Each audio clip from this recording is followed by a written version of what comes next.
बिस्मिल्लाहिर्रहमानिर्रहीम, अस्सलाम वालेकुम। वीनस स्पोर्ट्स के साथ आपका मेज़बान है शहज़ादा मोइन नाज़िर है। पाकिस्तान ने श्रीलंका के ख़िलाफ़ वनडे सीरीज़ अपने नाम की और साथ साथ यहाँ पर पाकिस्तानी टीम ने बड़ी ज़बरदस्त कारकर्दगी जहाँ दिखाई, वहाँ पाकिस्तान खिलाड़ियों ने बड़ी ज़बरदस्त कारकर्दगी का मुज़ाहरा किया मैच के अंदर। और उस पर आज हम बात भी करेंगे, ओवरऑल सीरीज़ पर बात करेंगे जहाँ पर पाकिस्तान ने कामयाबी हासिल की। अब ट्राई नेशन सीरीज़ का आगाज़ होने वाला है। उसके साथ साथ आज मैच भी खेला जा रहा है पाकिस्तान और श्रीलंका के दरमियान, तीसरा वनडे मैच आज खेला जा रहा है। इस पर भी बात रहेगी और बात करने के लिए हमारे साथ स्टूडियो पर मौजूद है नौरिश खान साहब हमारे साथ यहाँ मौजूद है। नौरिश, आपका बहुत बहुत थैंक्स। और जिस तरह पाकिस्तान ने पहले सीरीज़ अपने नाम की इससे कबल, और अब यहाँ पर श्रीलंका के ख़िलाफ़ भी यहाँ पर जीतने में पाकिस्तानी टीम कामयाब हो गई। सीरीज़ ओवरऑल अगर हम देखें तो बाबर आजम ने बड़ी ज़बरदस्त कारकर्दगी दिखाई। 2.5 साल के बाद उन्होंने सेंचुरी स्कोर की और उन पर जो नुक्ताचीनी होती दिखाई दे रही थी उनके मुँह भी अब तकरीबन बंद होते दिखाई दिए। उसके साथ साथ पार्टनरशिप की अगर थोड़ी बात करें तो बाबर और रिजवान की पार्टनरशिप बड़ी इंपॉर्टेंट कॉन्ड होती है और उन्होंने जिस तरह कारकर्दगी दिखाई हुई है, तमाम अगर पिछले मैचेस उनके उठाकर देख लें तो दोनों के कम्बिनेशन बड़ा ज़बरदस्त रहा है और उससे कई फतवात पाकिस्तान को मिली है। तो क्या कहेंगे दोनों की कम्बिनेशन के हवाले से? सबसे पहले thank you so much for having me. और यकीनन कल का दिन ऐसे बाबर आजम की जिस तरह से सेंचुरी हुई है, I feel like every Pakistani fan was waiting for this day to the point कि मैंने लिटरली लोगों को रोते हुए सेलिब्रेट करते हुए देखा है, सुना है बाबर आजम की कल की सेंचुरी को। और ये काफ़ी वजूहात की वजह से उनकी सेंचुरी स्पेशल थी। एक तो ये कि एक बड़ा ही हमें ना एक रेयर सा कोइंसिडेंस देखने को मिला है क्रिकेटिंग हिस्ट्री में, वो ये कि विराट कोहली ने भी जो है वो तकरीबन 83 इनिंग्स बाद अपनी जो है वो सेंचुरी रही थी, और बाबर आजम के साथ भी यही हुआ है। तो एक एक अनकैनी सी रिजेम्बलेंस हमें देखने को मिलती है। 83 इनिंग्स बाद विराट कोहली ने भी अपनी सेंचुरी स्कोर की और 83 इनिंग्स बाद बाबर ने भी सेंचुरी स्कोर की। तो 84th इनिंग जो दोनों की थी वो सेंचुरी उनकी उन दोनों में आई। बाबर की 32nd सेंचुरी आई जबकि विराट की 72nd सेंचुरी आई थी। तो most innings without a century का दोनों का एक रिकॉर्ड बना है और एक बड़ा ही खूबसूरत सा ब्यूटीफुल सा कोइंसिडेंस मैं कहूँगी। देखें, कल की जो पार्टनरशिप की आपने बात की, रिसबर्ग का ड्यूओ एक हमें रिसबर्ग का duo is back and every one of us is really pumped up to see how the team performs. सबसे अच्छी बात यह है कि मुझे चीज़ें फाइनली राइट डायरेक्शन में नज़र दिखाई दे रही हैं, जाती हुई दिखाई दे रही हैं। और ये कि इसमें काफ़ी अच्छा बाबर की सेंचुरी के अलावा भी और भी अच्छे पॉजिटिव अगर हम टेक अवेज थे। वन वॉज फ़खर जमान की 78 रन की इनिंग्स, दैन हमारे पास रिजवान ने 51 रन बनाए एंड देन बाबर। और उसके अलावा सबसे खूबसूरत मोमेंट ये था कि जब बाबर ने वो सेंचुरी स्कोर की तो रिजवान ने जिस तरह से उन्हें हक किया और वो उतना ही खुश हुए बाबर की उस सेंचुरी पे। तो इससे शो होता है कि टीम में टीम कितनी ज़्यादा जेल हो गई है एंड टीम की कॉम्बिनेशन थोड़ी सी अच्छी दिखाई। लेकिन यहाँ पे देखें, जहाँ हम इतनी पॉजिटिव्स की बात करें वहाँ I still feel like there is a gap that needs to be filled and that is we are still not testing our youngsters to the fullest. के because if you're not testing them to the fullest then we'll never know the strength that our bench possesses, right? तो bench strength पे I think अभी भी काम करने की ज़रूरत है, but overall lots of positives to take away from the last game। और अभी जो ये सेकेंड ओडीआई हुआ था इसमें काफ़ी सारे पॉजिटिव्स थे that we can take away, but I really hope कि आगे भी इसी तरह से हमारा एक अच्छा नौरिश, 2.5 साल के बाद एक सेंचुरी स्कोर होती है। बाबर ख़ुद भी कंफ्यूज थे इससे कबल है क्योंकि उनसे बाज़ मैचेस में वो सेंचुरी स्कोर कर रहे थे, सेंचुरी की तरफ नहीं जा पा रहे थे, अक्सर वो आउट हो जाते थे। तो एक कॉन्फिडेंस लेवल उनका बहाल हुआ और उन पर जितनी नुक्ताचीनी होती रही हमने देखे, बाज़ साबका क्रिकेटर्स भी उन पर नुक्ताचीनी करते रहे बजाय इसके कि वो उन्हें सपोर्ट करते। हर कोई उन्हें टीम से ड्रॉप करने की बात करता रहा, लेकिन उन्होंने अपनी परफॉर्मेंस के बलबूते पर एक दफ़ा फिर साबित किया है वो पाकिस्तान बल्कि दुनिया के नंबर 1 बैटर हैं। देखिए, मेरा ख्याल है कि क्रिटिसिज्म ना 2 टाइप्स का होता है। अब यहाँ पे जो प्रॉब्लम है ना वो आई थिंक क्रिटिसिज्म से नहीं है बल्कि इस बात से है कि 2 एक्सट्रीम्स हमें देखने को मिले। एक बाबर फ़ैन क्लब है और एक बाबर के बिल्कुल एक्सट्रीम हेटर्स हैं। दोनों एक्सट्रीम जो हमारे पास पॉइंट्स हैं ना वो ही टॉक्सिक हैं, बाबर के अपने लिए भी, अपनी परफॉर्मेंस के लिए भी और बाबर के अपने इमेज के लिए भी। क्योंकि अगर हम बाबर फ़ैन क्लब की बात करें तो कुछ उसमें से ऐसे लोग हैं जो बिल्कुल ब्लाइंडली सपोर्ट करते हैं और जहाँ एक कंस्ट्रक्टिव क्रिटिसिज्म की नीड होती है जो कि एक्चुअली आपको इन्हांस करती है एज अ प्लेयर, वो भी नहीं देते और उसको भी इग्नोर करके जो पॉजिटिव्स वाकई रिलायबल चीज़ें उनको इग्नोर करके करते हैं। और बाबर के हेटर्स भी कुछ बिल्कुल एक्सट्रीम हेटर्स का फ़ैन क्लब आता है जिसमें बिल्कुल ही बिला वजह का क्रिटिसिज्म होता है। तो I think both of these extremes are really toxic for cricket as a whole and for Babar and his image. तो ये ज़्यादा डैमेज पहुंचाते हैं उनकी अपनी रेपुटेशन को भी। आई थिंक कि जहाँ क्रिटिसिज्म की बात हो रही है, तो अगर तो क्रिटिसिज्म उनकी परफॉर्मेंस पे होता है कि जैसे फॉर एग्जांपल हम भी, इवन मैं भी काफ़ी अरसे तक की मैट्रिक्स कोट करती नहीं होंगे 2022 से पहले जो बाबर के एवरेज था स्पिन के अगेंस्ट, 2022 का एवरेज के बाद जो बाबर के एवरेज था स्पिन के अगेंस्ट, तो ये जो स्टैट्स हम स्कोर करते थे हम बाबर की बैटरमैन अच्छा, के लिए बाबर करते भी थे। 83 इनिंग्स के बाद सेंचुरी स्कोर बिल्कुल। करते हैं। कोहली के साथ भी यही प्रॉब्लम थी और वो भी इसी के साथ 83 इनिंग के बाद वो भी सेंचुरी स्कोर करते हैं। दोनों को बड़ा प्लेयर माना जाता है इस वक्त, दुनिया का बिल्कुल। बेहतरीन बैटर तस्लीम किया जाता है और दोनों की यकसा चीज़ें सामने आ रही हैं अब। ऐसा ही है। और बाबर तो अब बिल्कुल एक एलीट लीग में शामिल हो गए हैं। सईद अनवर के साथ उन्होंने जो अपना रिकॉर्ड कल बनाया है, बहुत ही अच्छा एक रिकॉर्ड देखने को मिला और दिल खुश होता है। देखिए, मेरा दिल इस सेंचुरी से इसलिए तो खुश हुआ ही है क्योंकि बाबर का कमबैक देखने को मिला है, लेकिन उससे ज़्यादा मुझे अच्छी चीज़ ये लगी कि बाबर खड़े रहकर उन्होंने मैच फिनिश किया। ये बात हम पिछले काफ़ी शोज़ में कर रहे थे कि फिनिश नहीं कर पा रहे। लाहौर की भी जो उनकी 50 हुई थी, दैट वाज इंडीड, देखिए इम्पैक्टफुल इनिंग्स इस तरह की मजीद चाहिए। जैसे कल की सेंचुरी थी लाहौर में जो उन्होंने 50 की थी, वो इम्पैक्टफुल इनिंग्स थी, बट वो उस 50 में भी ये था कि वो फिनिश नहीं कर पाए। कल उन्होंने वाकई कैंकर का रोल प्ले किया, एंड तक मैच को लेके गए, फिनिश किया। These are the expectations that people have from you when you are star player, when you are a legend। तो बाबर से एक्सपेक्टेशंस भी नेक्स्ट लेवल होती हैं। अच्छा, इस सीरीज इस मैच के अंदर हमने देखा कि जहां बाबर ने रन किया, उसके साथ साथ रिजवान रन करते दिखाई दिए, फिर out of form Fakhar Zaman ने भी बेहतरीन स्कोर किया कल के परसों के मैच में। तो क्या कहोगे इस मैच के हवाले से, ओवरऑल उन प्लेयर्स ने रन किए हैं जो आउट ऑफ फॉर्म थे? बिल्कुल, जैसे कि अभी थोड़ी देर पहले मैंने कहा कि it was a very pleasing match to watch. It was aesthetically pleasing, not in terms of the broadcasting and all, but in terms of witnessing the long awaited comebacks of so many players।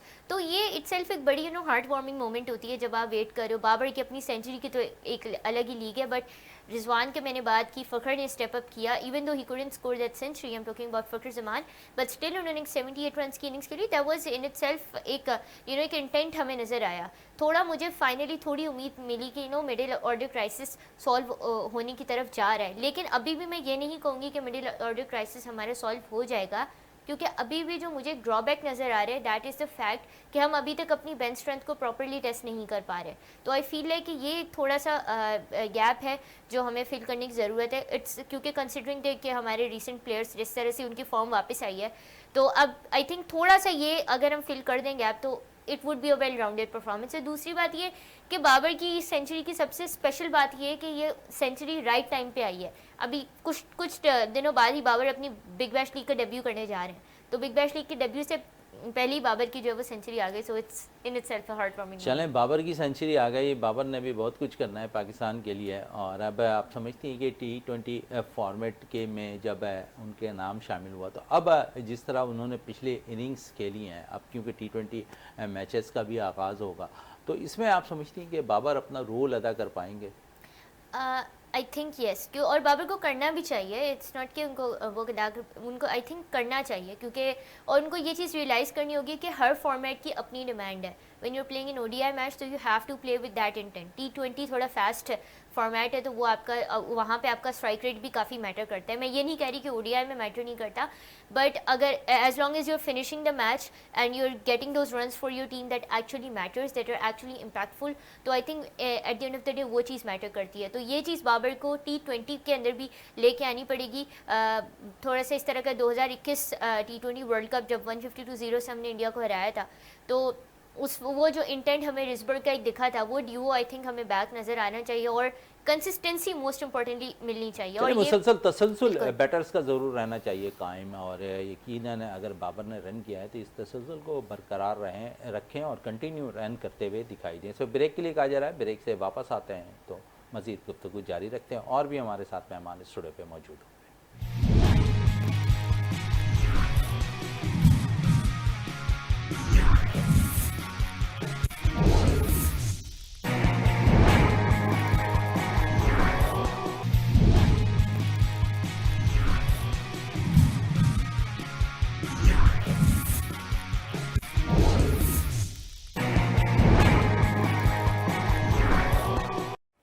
Welcome back. और वक्फे से कबल हम जिस तरह कह रहे थे कि और भी हमारे साथ मेहमान स्टूडियो पे मौजूद होंगे, तो अब जावेद इकबाल स्पोर्ट्स एनालिस्ट है, हमें ज्वाइन कर चुके हैं स्टूडियो पे। जावेद साहब आपका बहुत बहुत थैंक्स। और जावेद साहब को एक इम्पॉर्टेंट रोल अदा करने दिया गया है 35वें नेशनल गेम्स के अंदर जो कराची में मुनक्किद हो रहे हैं। और कराची में 18 साल के बाद ये मुकाबले होंगे। नवीं दफ़ा यहाँ पर कराची की को ये मेज़बानी मिली है। और 34वें नेशनल गेम जो कोयटा में मुनक्किद हुए थे, अब 35वें कराची में मुनक्किद हो रहे हैं। जावेद साहब से ज़रूर बात करेंगे। कल इसके जो है हमने देखा मशर जो है रोशन की गई और मज़ार क़ायद पर वज़ीर आला मुराद अली शाह ने ये मशल ऑन की। और उसके बाद मुख्तलिफ़ पाकिस्तान के शहरों में ये मशल जा रही है। और हम देखेंगे कि वापसी जब आएगी तो फिर उसके बाद बाकायदा आगाज़ हो जाएगा नेशनल गेम्स का 35वें। जावेद साहब, नेशनल गेम्स के हवाले से क्या अपडेट है? जी, जैसे कि आपको कल खुद भी मौजूद थे और 35वें कौमी खेल जो है कराची में होने जा रहे हैं 6 से 13 दिसंबर तक कराची में, और 34 खेल होंगे और 24 वेन्यू पर ये मुकाबले होंगे। जैसे कि इफ्ताही और अख्तामी तकरीब नेशनल स्टेडियम में होगी, इसमें सदर ममलिकत आसिफ अली जरदारी इफ्ताही तकरीब में मेहमान खुसूसी होंगे, और अख्तामी तकरीब में वज़ीर-ए-आज़म शहबाज शरीफ जो है वो खिलाड़ियों को इनामात देंगे। और वो जो कायम ट्रॉफी जो ओवरऑल एक टीम जीतती है उसको दी जाती है, तो वो यकीनन आर्मी ही हमेशा जीतती है, और इस बार भी आर्मी का ही पलड़ा भारी होगा, क्योंकि आर्मी के लोग साल भर मेहनत करते हैं, वो अपनी टीमें बंद नहीं करते। उसके अलावा भी वैसे टीमें हैं, आर्मी है, एयरफोर्स है, नेवी है, वापडा है, रेलवे है, पुलिस है, HSC है इस बार तो मुकाबला का। फिर उसके अलावा 4 सूबे हैं, सिंध, बलूचिस्तान, पंजाब, KPK, और फिर गिलगित बल्तिस्तान है, कश्मीर है और इस्लामाबाद। इस तरह से 7 डिपार्टमेंट की टीम हो जाएंगी, 7 इलाकाई यानी सूबे समेत जो 14 टीमें टोटल होंगी। तो और इससे पहले कोयटा में मुकाबले हुए थे कौमी खेल। कराची में चूँकि अब 18 साल बाद 2007 में हुए थे जब कमर मंसूर और दूसरे अहदेदारों ने कराया था। लेकिन आपको एक चीज़ बताऊँ कि उस वक्त भी सेक्रेटरी थे इन खेलों में सिंध ओलंपिक एसोसिएशन के अहमद अली राजपूत, और आज 18 साल बाद भी वो हैं और अभी भी वो इवेंट की सुपरविज़न कर रहे हैं, निगरानी कर रहे हैं। तो एक अच्छे मुकाबले। लेकिन मैं पिछली बार भी गया था, कई सारे गेम्स मैंने भी कवर किए हैं, तो मैं जो चीज़ महसूस करता हूँ कमी कराची में वो ये कि हमारे यहाँ ओलंपिक विलेज टाइप का कुछ ऐसा कुछ नहीं है। वो ज़रूर होना चाहिए ताकि आपके 100-150 एकड़ के स्पेस में सारे खेल हों, ताकि लोगों को इवेंट कवर करने में आसानी हो, खिलाड़ियों को आसानी हो। पाकिस्तान स्पोर्ट बोर्ड एक जगह है हमारे पास, लेकिन शायद मुझे ऐसा लगता है कि अब जिस तरह उस पर काम होना शुरू हुआ है तो हो सकता है कि आने वाले वक्तों में वहाँ पर बहुत सी फैसिलिटीज़ मज़ीद हों। आपको एक बात बताऊं कि ये पाकिस्तान स्पोर्ट बोर्ड की जगह है, इसके अतराफ में कोई तकरीबन अगर देखा जाए तो 80 से 90 एकड़ जगह जो है वो सिर्फ पाकिस्तान स्पोर्ट बोर्ड की थी। उसमें नेशनल स्टेडियम था, नेशनल स्टेडियम के बराबर में अतराफ में आपने देखा होगा जनरल्स कॉलोनी वो है, फिर आगा खान का स्पोर्ट ग्राउंड है, आगा खान का स्पोर्ट्स कॉम्प्लेक्स, क्रिकेट ग्राउंड और काफ़ी सारी जगह, ये सब स्पोर्ट बोर्ड की जगह थी। और ये 1970 की दहाई में जो है वक्त की गई थी पाकिस्तान स्पोर्ट बोर्ड ने, और जुल्फ़िकार अली भुट्टो उस वक्त वज़ीर-ए-आज़म थे, उन्होंने वक्त की थी कराची में, क्योंकि गेम्स होने थे एशियन गेम्स। फिर ये बाद में इरादा किया गया इस्लामाबाद में हो, तो वो वहाँ भी नहीं हो पाए। एशियन गेम्स की तैयारी के लिए सब कुछ हुआ था, लेकिन हमारे यहाँ तो होता है कि कल का पता नहीं होता, तो मुल्क एडहॉकिज्म पे चल रहा होता है, बस अब करो फिर देखा सिलसिले को चलते तो रहना वो चाहिए। नहीं हुआ। अगर वो होता तो अब ये जगह महफूज रहती और ये जगह किसी को बांटी भी नहीं जाती, और यहाँ पे बहुत सारे खेलों का अब तो शहर का मरकज सेंटर हो गया शहर वो, तो वहाँ पे बहुत चीज़ें हो सकती थी, लेकिन बहुत सारी बंदर बाट हुई, जिसके दिल चाह उसने अपने अख्तियार इस्तेमाल करते हुए बांट दी मुख्तलिफ सरबराह ममलिकत ने, तो वो उस अगर चीज़ इकट्ठे हो नहीं पाई जाए।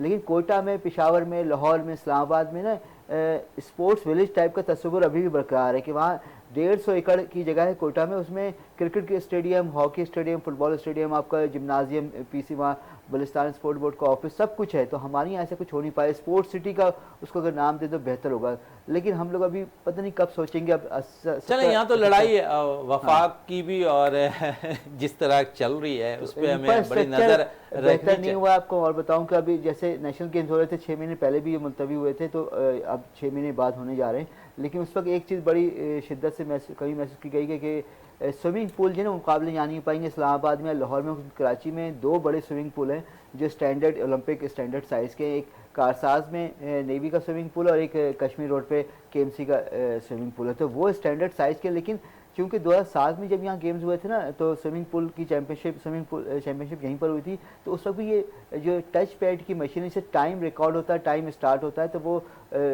मशीन इस्लामाबाद से आई थी। अब वो मशीन इनके पास अवेलेबल नहीं है, तो अब वो दोबारा मंगवाने की बात हुई। तो अब मशीन आ चुकी है। चाइना से केएमसी के 3 डायरेक्टर गए थे बाकायदा उसकी खरीदारी के लिए, और बड़ी उन्होंने अच्छा, डायरेक्टर गए थे यहाँ से हाँ, खरीदारी के लिए, आप तो यकीन सोच सकते हैं कि कितनी बिल्कुल बहुत बड़ी जिम्मेदारी उन्होंने उठाई, बहुत बड़ी जिम्मेदारी थी बहुत वहां बड़ा से उन्होंने चीन तीर से मारा है। पाकिस्तान तक लाना उस मशीन को। चलें, खिलाड़ियों के लिए तो बेहतर हो गया, एक चीज है आने तो वाले स्विमिंग वक्त पूल के मुकाबले अब उम्मीद है पूरी के कराची में हो जाएंगे। क्या ये जा रहा है कि 25 नवंबर तक स्विमिंग पूल रेडी हो जाएगा, उसकी तज़मीन आराइश का काम भी जारी है। बाकी इंफ्रास्ट्रक्चर तो है मौजूद है कराची में, वैसे जैसा तैसा भी है, बहुत बस ज़्यादा सिलसिला चल रहा है। चलें, सिलसिला तो चल रहा है, लेकिन इस सिलसिले में वीमेंस वर्ल्ड कप ब्लाइंड जारी है, जहां पर पाकिस्तान के लिए आलमी रिकॉर्ड बना दिया है मैरिन अली ने, और उन्होंने 230 रन स्कोर किए 78 बॉल पर। 70 बॉल्स पर उन्होंने डबल सेंचुरी स्कोर की है पाकिस्तान की जानिब से। और इस पर मैं ज़रूर पूछना चाहूँगा नौरिश खान से। नौरिश है, पाकिस्तान की जानिब से इससे वर्ल्ड कप के अंदर ब्लाइंड के अंदर विमेंस के बड़ी ज़बरदस्त कारकर्दगी मैरिन ने दिखाई है, मैरिन अली ने, और उन्होंने जो है 230 रन की बारी खेली, और जिसमें 30 चौके शामिल थे। कैसा देखा उसकी इनिंग को आपने? लेकिन बहुत ही एक, मैं अगर कहूँ कंप्लीट इनिंग्स होगी तो ये बिल्कुल भी जो है ना एक शुगर कोटेड वर्ड नहीं होगा। कंप्लीट इन अ सेंस कि पहली बात तो राउंड द विकेट उन्होंने खेला है, दूसरा ये कि एक जो राइट टाइम पे राइट शॉट सिलेक्शन होती है वो किया, और इससे भी ज़्यादा बढ़ के ना हमें जो एक बहुत ही हार्ट वार्मिंग चीज़ होती है वो ये कि हम इंक्लूसिविटी देख रहे हैं, और हम देख रहे हैं कि फाइनली इससे जो है ना उनकी जो ये 230 रन की इनिंग्स है, ये सिर्फ एक स्टैट्स की हद तक नहीं है, ये इसने काफ़ी एक बैरियर्स ब्रेक किए हैं, और एक नया आई वुड से नाम एच कर दिया उन्होंने अपना हिस्ट्री में। और इससे एक बहुत पॉजिटिव मैसेज जा रहा है कि when you truly passionate about something then nothing can stop you. और एक अच्छी चीज़ हमें और यहाँ पे देखने को मिल रही है कि जिस तरह दुनिया चेंज हो रही है, और ऑफ कोर्स अब हर एतबार से चीज़ें डिफरेंट आ रही हैं, इंक्लूसिविटी काफ़ी ज़्यादा मेरे हर स्पोर्ट्स में देखने को मिल रही है। तो हमें एक पॉजिटिव मैसेज ये भी गया कि Pakistan is also adapting to that change, rapidly changing way of the rapidly changing scenario of the entire sports community. So Pakistan is also adapting to that. तो एक हमें यहाँ से पॉजिटिव ये भी देखने को मिले। अच्छा, फिर पाकिस्तान इस मैच में कामयाबी भी हासिल की है, और 221 रन से पाकिस्तान ने इस मैच में कामयाबी हासिल की है। पाकिस्तान ने पहले खेलते हुए 332 रन स्कोर किए, और जवाब में 120 रन पर श्रीलंका टीम आउट हो गई। इस कामयाबी को भी किस तरह देखा आपने पाकिस्तान के पहले मैच में? देखिए, मैं ये कहूँगी कि ज़बरदस्त थी, लेकिन आगे ओपोनेंट भी श्रीलंका थी, तो मैं उनको वो नहीं करी। बट एक वैसे मैं बात कह रही हूँ कि अगर ऑस्ट्रेलिया या इंग्लैंड होती तो भी हम कहते कि एक अच्छी बरकरफ्तार, लेकिन of course to start with this is not at all ऐसी अचीवमेंट जिसको हम अंडरमाइन करें। This is a very very positive achievement, especially considering women sports में। और यहाँ अगर मैं श्रीलंका की बात करूँ तो हमें ये फैक्टर भी कंसिडर करना होगा कि जेन्युइनली हमारी टीम्स जो हैं वो जो स्पेशली मैं वुमेन्स टीम की अगर बात करूँ तो जीते हुए मैचेस को हारने की एक लेगेसी चलती हुई आ रही होती है। और मतलब एक ऐसी टीम्स जिनको इतना ज़्यादा स्ट्रॉन्ग ओपोनेंट नहीं समझा जाता, उनके अगेंस्ट भी हम स्ट्रगल करते हैं। तो एक पूरा प्रॉपर हमें प्लान नज़र आया एक, और इस प्लान की प्रॉपर एग्जीक्यूशन भी नज़र आई। Most importantly under pressure plan नज़र आया, प्लान के मुताबिक हमने खेला और मैच में कामयाबी हासिल की। जावेद साहब इस पे मज़ीद और भी बात करेंगे, लेकिन उसके साथ साथ मुझे क्योंकि ब्रेक के लिए भी कह दिया गया, तो ब्रेक पे चलते हैं। ब्रेक से वापस आएंगे तो गुफ्तगू को मज़ीद जारी रखेंगे।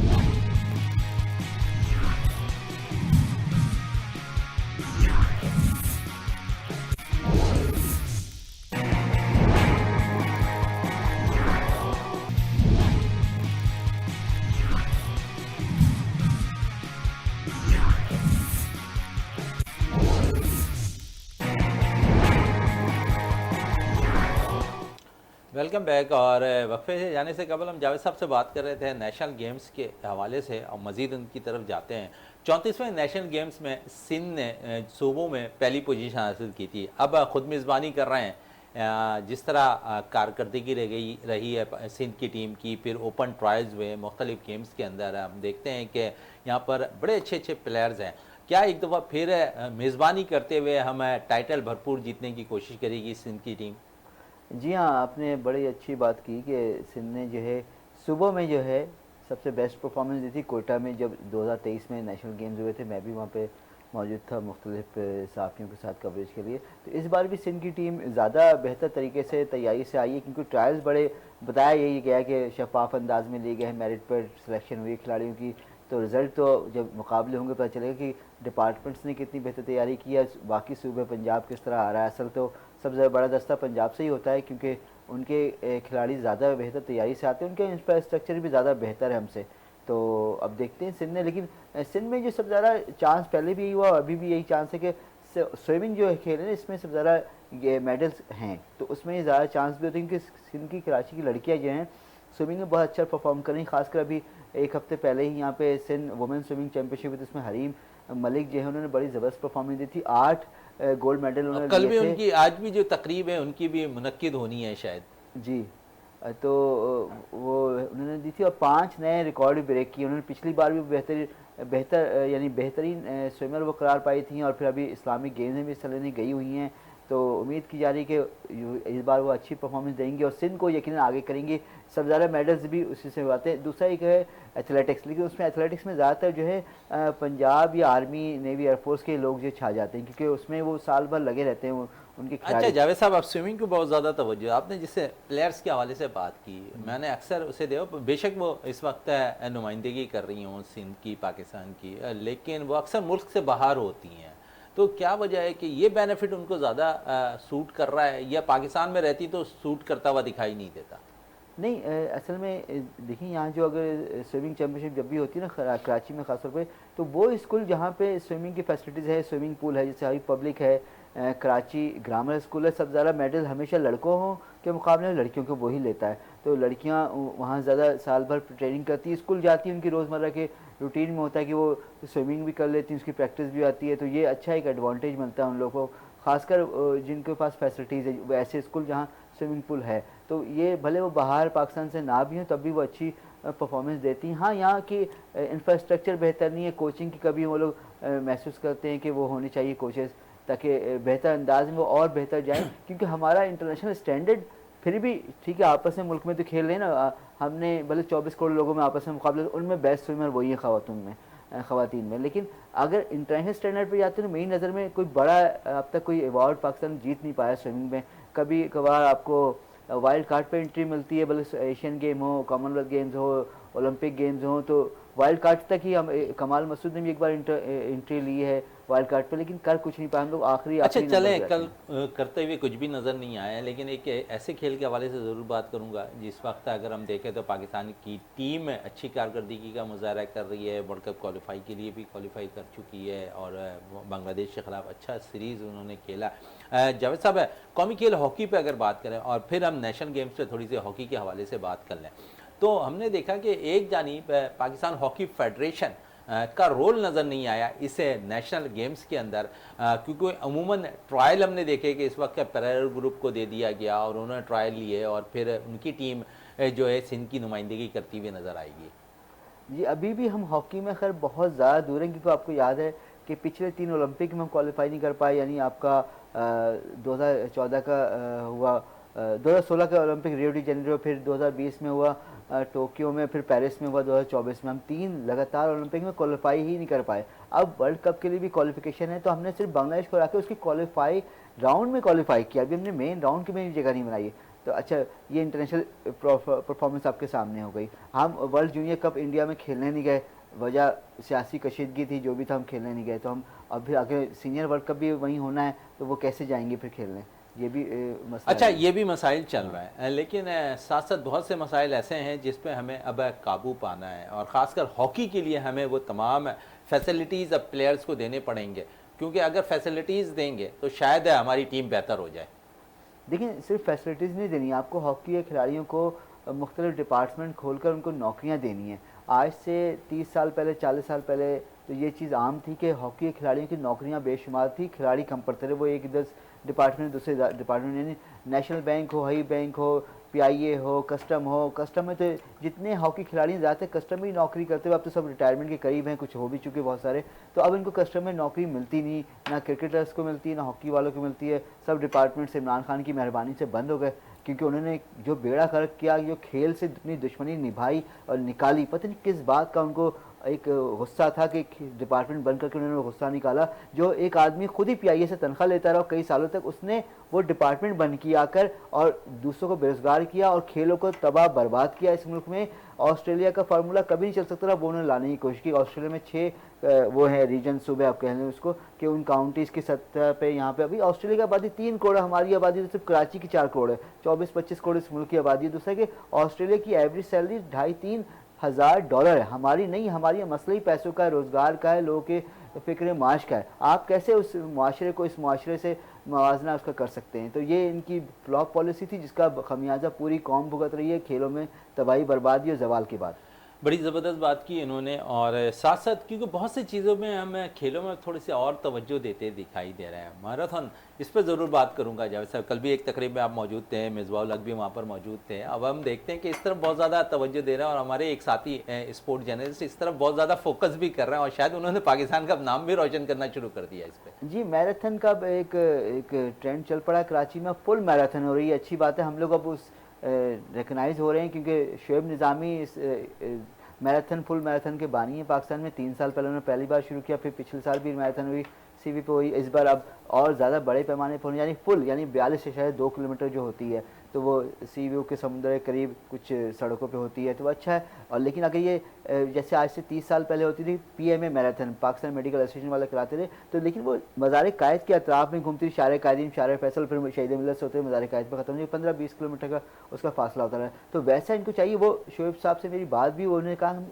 इसको लाएंगे सिटी में। हमारा आखिरकार हल यही है कि शहर में अगर मेन शहर की जो निशान है उसके पास मैराथन नहीं हो तो होना बेकार है। तो हमने इसको लाना, क्योंकि शुरू में सिक्योरिटी का ज़रा मसला था, अब जिस तरह रूटीन पे चीज़ आती जाएंगी तो कह रहे हैं हम इसको ज़रूर लाएंगे। मज़ार कायद के सामने से गुजरे, वहाँ एंड हो या स्टार्ट हो, ये ज़रूर होना चाहिए। तो वो करने जा रहे हैं वो। और जब तक देखेंगे कराची में अगर कोई निशानी है सबसे बड़ी तो मज़ार कायद है, इस्लामाबाद की शाह फैसल मस्जिद, लाहौर की मीनार पाकिस्तान है, और यूरोप जाएं तो आपको नजर आएगा एफिल टावर। अगर आपने वहाँ पे करीब तस्वीर नहीं बनाई तो कुछ नहीं। किस तरह कराची आके साहब ने वहाँ जरूर तस्वीरें बनाई हैं। बिल्कुल, यानी आप अगर कराची में है और आपका कोई बड़ा इवेंट हो रहा है मैराथन कराची के नाम पे, मज़ार कायद के सामने ना हो तो मेरी नज़र वो उसकी वैल्यू बहुत कम हो जाती है। ये अब करने जा रहे हैं वो। और अगला इवेंट जो है वो बता रहे थे कि कोशिश होगी मज़ार कायद उसमें ज़रूर एंड हो या स्टार्ट हो, ताकि चले एक अच्छा साइन है। नारिज, यहाँ पर अगर हम बात करें बाबर के हवाले से, बाबर ने रिकॉर्ड ब्रेक किया, सबसे ज़्यादा वनडे सेंचुरी स्कोर करना है सईद के बाद। अब हम देखेंगे कि यहाँ पर बाबर आजम का नाम आ रहा है। हमेशा बाबर पे तनकीद होती रही, इससे कबल भी मैंने बाबर की तनकीद के हवाले से बात किया, लेकिन उन्होंने जब प्रेस कॉन्फ्रेंस की तो उन्होंने ये नहीं कहा कि मैं तनकीद करने वालों को जवाब दूंगा। बहुत सी ऐसी चीज़ें हैं शायद वो दिल में बैठा कर बैठे हुए हैं बाबर आजम और सिर्फ बल्ले से जवाब देना चाहते हैं। लेकिन बड़ा ही कल की जो प्रेस कॉन्फ्रेंस थी वो बहुत ही मैच्योर स्टेटमेंट्स बाबर आजम की तरफ से हैं और ऐसा होना चाहिए आई गेस, क्योंकि जैसा उन्होंने कहा कि मेरा फोकस गेम पे होता है। और जब पूछा गया है कि आप क्या करते हैं तो उन्होंने अभी साफ़ी का सवाल भी कंप्लीट नहीं हुआ था, उन्होंने आगे से कहा मैं इग्नोर करता हूँ। तो आई थिंक ये माइंडसेट अगर तो वाकई है तो जो है बहुत अच्छी बात है और इसी माइंडसेट के साथ आगे बढ़ने की ज़रूरत है।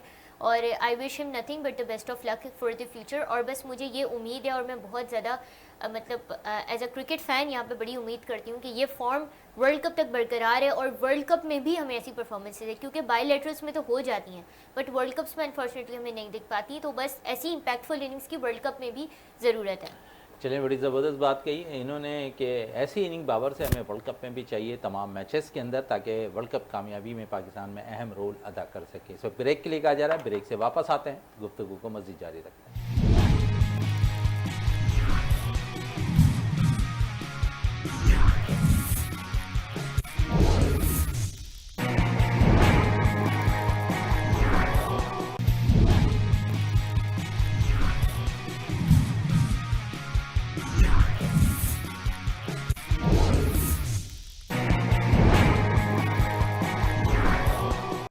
Welcome back. और वक्फे जाने से कबल हम बाबर आजम के हवाले से बात कर रहे थे। बड़ी अच्छी स्टेटमेंट कल उन्होंने प्रेस कॉन्फ्रेंस में की है। जावेद इकबाल से बात करते हैं। जावेद साहब, 83 इनिंग्स के बाद उन्होंने सेंचुरी स्कोर की, बड़ी तनकीद हुई, टीम से आउट भी हुए, फिर इन हुए, फिर परफॉर्मेंस दी, और अब जहां पर T20 फॉर्मेट के लिए उन्हें मुनासिब नहीं समझा जाता था, स्ट्राइक रेट पे बात होती थी, अब इस T20 फॉर्मेट में भी बाबर आजम शामिल हैं। समझते हैं कि बेहतर फैसला है सेलेक्टर्स का, और साथ साथ क्योंकि करीबी अब हमने वर्ल्ड कप खेलना है T20 का।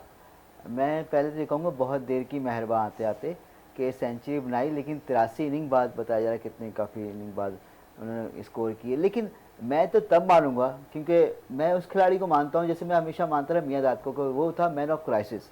उसके बाद पाकिस्तान टीम को जितना भी बुरा भला बोले, बहुत ज़्यादा जीरो पे आउट हुए शाहिद आफरीदी, लेकिन वो मैच जितवा के जाते थे, हमेशा बड़े मैच जितवाते थे। कल तो बाबर ने मैच जिताया आपको परसों, श्रीलंका के खिलाफ मैच जिताना कोई बहुत बड़ा तीर नहीं मारा आपने। आपने वर्ल्ड क्लास ये भी टीम है, आलमी कप इन्होंने भी जीता हुआ श्रीलंका ने। He is not man of crisis, ठीक मैं है, ये कहूंगा क्योंकि अहम मौके पर जब पाकिस्तान, मैं खुद वहां मौजूद था अमेरिका में, जब 120 रन पे टारगेट मिला इंडिया के खिलाफ, तो आपने क्या जितवाया पाकिस्तान को? नहीं जितवाया। कौन सा मैच जितवाया? बाबर आजम की क़यादत में पाकिस्तान बड़े बड़े मैच, इजी मैच हारा है। आप ऑस्ट्रेलिया में जिम्बाब्वे से हार गए, आप इंडिया में अफगानिस्तान से हार गए, आप अमेरिका में अमेरिका से हारे, फिर इंडिया से हारे, अमेरिका तक से हार गए यार। अब बचा क्या आप मुझे बताएं। चले नॉरिच बताएंगे बाबर की कारकर्दगी पे नॉरिच से भी पूछता हूँ कि यहाँ पर बड़ी टीमों के खिलाफ, और हमने देखा कमजोर टीमों के खिलाफ भी वो रन का स्कोर करने में नाकाम रहे। जिस तरह जावेद साहब ने कहा कि अब मैच फिनिशर होना चाहिए, मैच बड़े प्लेयर हैं, आपने मैच फिनिश करके जाना है। जिस तरह उन्होंने मिसाल दी, जावेद मियांदाद अगर विकेट पे खड़े होते थे मैच फिनिश करके जाते थे। शाहिद आफरीदी बेशक वो जीरो पे आउट होते थे, लेकिन बाज इनिंग वो ऐसी खेलते थे जहां पर मैच फिनिश कर वो पाकिस्तान के लिए जाया करता। बाबर आजम के अंदर ये क्वालिटी आपको नजर आती है या नहीं? जावेद साहब तो कह रहे हैं कि बिल्कुल नहीं है बाबर के अंदर। देखिए, ये कहना कि बिल्कुल नहीं है, ये मेरा ख्याल है थोड़ी सी बहुत ही एक बड़ी स्टेटमेंट होगी। बिल्कुल तो नहीं है, उनके ये क्वालिटी है, तभी तो आया का आई एग्री कि थोड़ा लेट आया comeback, but then Virat Kohli का भी 83 इनिंग्स बाद आया था। मैं कंपेयर हरगिज़ नहीं करी क्योंकि कंपैरिजन दोनों का बनता नहीं है। वो अपनी लीग में अपनी मिसाल आप है और बाबर अपनी मिसाल आप है। लेकिन देखें, यहाँ पे हम 2-3 फैक्टर्स नहीं देख रहे। एक तो ये कि जो कल की इनिंग्स बाबर ने खेली है ना, वो मुझे ऐसा एक रिफ्लेक्शन आया है जैसे 2019 के ओडीआई वर्ल्ड कप में न्यूजीलैंड के खिलाफ जो उन्होंने खेली थी, जिससे हम आगे क्वालिफाई किए थे। तो एक मुझे वो ग्लिम्स आया। दूसरा, आप ये देखें कि उसके बाद 2019 के वर्ल्ड कप के बाद हमने बाबर को उनकी परफॉर्मेंस की बेसिस पे कैप्टन बना दिया। अब एक प्लेयर जो कि आपकी टीम के लिए रन्स ला रहा है, आपने जस्ट बिकॉज वो एक आपकी मतलब एक ट्रेंड सेटर बन गए, एक मतलब वो लेजेंडरी प्लेयर बनने के रास्ते पे हैं, आपने उन्हें कैप्टन बना दिया। कैप्टनसी का अलग उनके ऊपर प्रेशर, ठीक है, कैप्टनसी का उनके ऊपर प्रेशर, और फिर कैप्टनसी का तो चले प्रेशर था, पर उनके साथ जो टीम थी, इंडिविजुअल परफॉर्मेंसेस भी नहीं थी इतने सारे लोगों की, तो कैप्टनसी का प्रेशर जिससे उनकी अपनी परफॉर्मेंस इफेक्ट हुई। तो ये जो अभी यहाँ पे एग्जाम्पल जावेद साहब कितना एग्री करते हैं?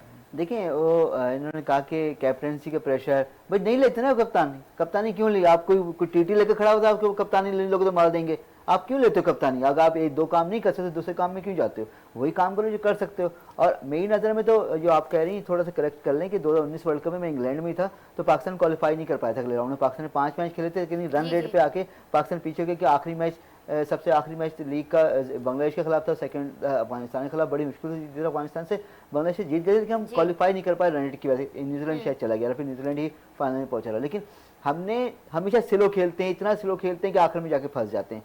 ये आपके सामने अभी आए दिन होता रहता है ऐसा वाकया। लोग क्यों बदजन हो रहे हैं बाबर आजम से? इसीलिए कि अपने लिए खेलते हैं, सेल्फिश इनिंग खेलते हैं। और ऐसे बहुत सारे खिलाड़ी गुजरे हैं तो उनको तारीख और जो मौलिक है ना, वो अच्छे लफ्जों से याद नहीं करते। बाबर को अगर 70% लोग पसंद भी करते हो तो 30 नापसंद भी करते हैं। हमेशा जीदार लोगों को, दिलेर लोगों को, बहादुर लोगों को दुनिया याद रखती है। टीपू सुल्तान को लोग याद रखते हैं, मीर जाफर, मीर सादिक को याद नहीं रखते। चले बड़ी अच्छी बात। टीपू एक दिन की जिंदगी होनी चाहिए। जैसे शाहिद आफरीदी को लोग याद रखते हैं कि बहादुरी से खेलता है, नजर को याद नहीं रखते, नहीं याद रखते। तो आपको भी अगर याद रखेगा तो आप जब अच्छा खेलोगे, खुद नहीं लगेगा कि आप अपने लिए सेल्फिश होकर खेल रहे हो, तो आपको लोग जरूर याद रखेंगे। आप खेलो, टीम के लिए खेलो और मार धाड़। आसिफ अली को क्यों बाहर कर दिया? आसिफ अली नहीं खेले ना, देखिए बहुत सारे तो थे ना, टीम के लिए खेल रहे थे। तो बाबर आजम की कप्तानी में काफी खेले, उसके बाद नहीं खेले, तो वो भी जिम्मेदार है, पूछे। अच्छा, एक बड़े इंपॉर्टेंट क्वेश्चन आपसे जरूर करूंगा। हमारे पास अच्छे ऑलराउंडर्स, बॉलिंग ऑलराउंडर्स निकल कर नहीं आ रहे, क्या वजूहत है? हमने वसीम और फ़हीम अशरफ को काफ़ी चांसेस दिए हैं। बेशक इस वक्त दोनों ही सब पाकिस्तान के सबसे बेस्ट ऑलराउंडर है, बॉलिंग ऑलराउंडर है, दोनों टीम की नुमाइंदगी भी कर रहे हैं। लेकिन हमने अगर बैक पे जाना है तो हमारे पास कोई ऐसा बैक पे हमारे पास अच्छे ऑलराउंडर्स नज़र नहीं आ रहे, या फिर हम मौका नहीं देना चाहते? ऐसा होता है कभी कभार हम लोग मौका नहीं देते कि नहीं यार, वो या हल्का मैच है या भारी मैच है, नए लड़कों को चांस नहीं दे रहे।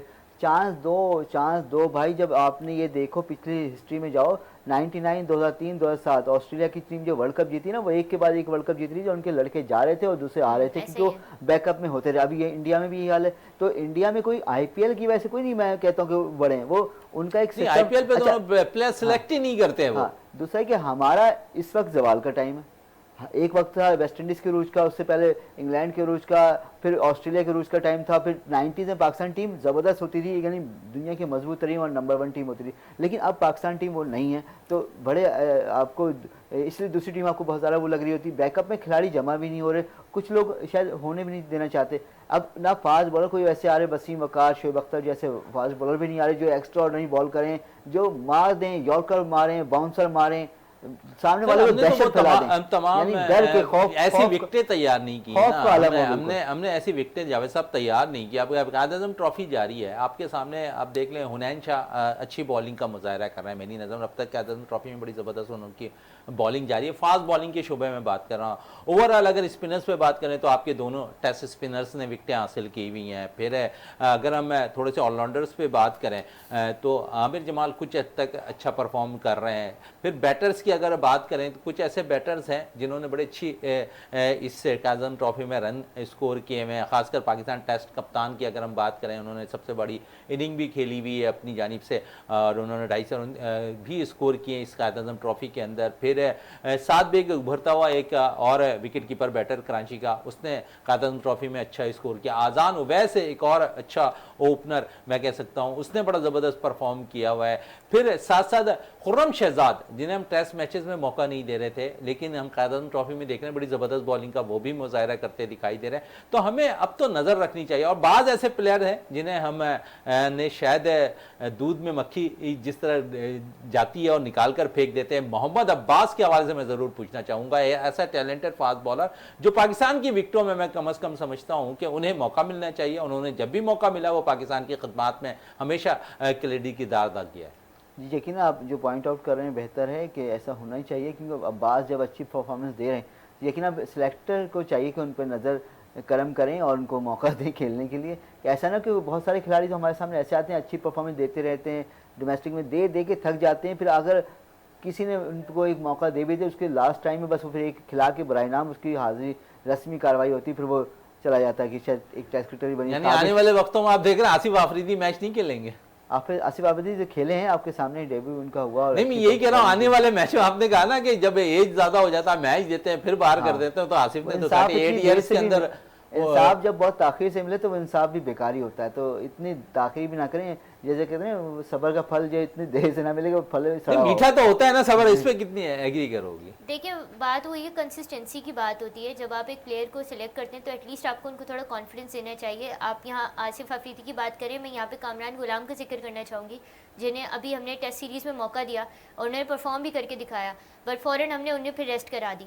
तो जहाँ हम बाबर की सेंचुरी को ग्लोरीफाई करें और सेलिब्रेट करें, जो कि बनता है क्योंकि लॉन्ग अवेटेड कमबैक हुआ है, तो वहाँ हमें आई थिंक कामरान गुलाम को भी simultaneously in and out test करना चाहिए, ताकि हमारे पास एटलीस्ट अगर हम उन्हें अपने मेन ऑप्शन के लिए नहीं लेके जा रहे तो बेंच स्ट्रेंथ हमारी जो है वो इसमें मजीद कंट्रीब्यूट हो। दूसरा मैं ये बात और कहना चाहूँगी कि देखिए, कंसिस्टेंसी की मैं यहाँ पे बात करूँ तो अभी थोड़ी देर पहले मैं जिक्र किया कि 83 इनिंग्स हुई थी जब विराट कोहली की सेंचुरी का जो एक ड्राउट एंड हुआ था, और 83 इनिंग्स में ही बाबर की भी सेंचुरी का ड्राउट एंड हुआ। फ़र्क कितना है कि जब विराट कोहली को कैप्टनसी दी गई, वो इंडिया के लिए वो जो वर्ल्ड कप उनकी कैप्टनसी में था वो अनफॉर्चुनेटली इतना अच्छा नहीं गया था, तो विराट कोहली को कैप्टनसी से हटा दिया गया। और विराट कोहली ने मतलब खुद भी मतलब उसके बाद उन्होंने उस पर रेजिस्ट नहीं किया उस पर। लेकिन यहाँ मसला ये है कि हमने बाबर को पहले हटा के शाहीन को बनाया कैप्टन एक सीरीज़ के लिए, फिर हमने शाहीन को हटा के बाबर को वापस कैप्टन बनाया, तो ये भी हमें एक इनकन्सिस्टेंसी नजर है। और यहाँ पे जो जावेद सर ने बात की ना कि बाबर के पास वो ना लेता प्रेशर, वो इस बात से मैं एग्री करती हूँ कि बाबर को खुद भी थोड़ी रिस्पॉन्सिबली एक्ट करना चाहिए था और कैप्टनसी छोड़ देनी चाहिए थी कि अगर उनके ऑफ कोर्स इतनी परफॉर्मेंस इफेक्ट हो रही थी। तो ये आई थिंक ये थोड़ा सा हुआ है इसकी। और आप देखें अभी उनको कैप्टनसी से हटाया है तो ही हमें उनका कमबैक चलें कमबैक नजर आ रहा हो। कैप्टनशिप पे अगर बात करें तो जिस तरह सलमान अली आगा T20 फॉर्मेट पे कप्तानी कर रहे हैं, लेकिन उनसे उस किस्म की अपनी ज़ाती परफॉर्मेंस होती हुई दिखाई नहीं दे रही है, जहाँ पर मैं ये कह सकूँ कि उन्होंने कैप्टनशिप में इनिंग खेलती हुई दिखाई दी हो। लेकिन वनडे में जैसे ही उन्हें मौका मिला है उन्होंने परफॉर्मेंस दिखाना शुरू कर दिया है। जावेद साहब आपका बहुत बहुत शुक्रिया। नौरिश खान आपका बहुत बहुत शुक्रिया। प्रोग्राम का अख्ताम करते हैं इस दुआ के साथ कि पाकिस्तान में खेल और खिलाड़ी तरक्की करते रहें और पाकिस्तान का सबसे लाली परचम दुनिया भर में रोशन रहे। इसी के साथ अपने मेज़बान शहजादा मोइन की इजाज़त दें। पाकिस्तान जिंदाबाद।